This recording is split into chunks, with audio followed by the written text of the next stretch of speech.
goes to her Well, husband, and she says to her husband, she says, "Darling," she says, "I'm having awful stomach pains."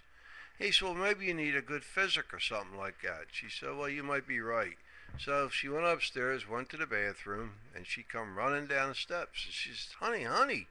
He said, "What's the matter, dear?" She says, "I looked in my stools and I found pennies." He said, "Whew, that's strange," he said.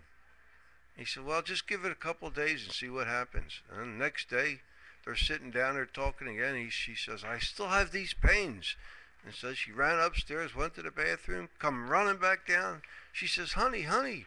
She says, "Now I found dimes in there." He says, "I don't know what's going on." He says, "Well, just give it another day or two, see what happens."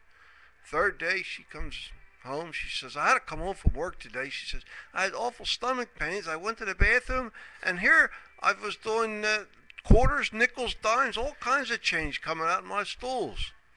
He says, "Well," he says, "I really don't know what's wrong." He says, "Because we should take you to a specialist." So they go to the specialist, and the guy comes out, and he says, "What can I do for you?" And she says, "Well, this is strange, doctor, and it's embarrassing." She says, "I went to take a bowel movement, and I found nickels, pennies, dimes, and quarters in my stools." He says, "Don't worry about it." He says, "You're going through the change."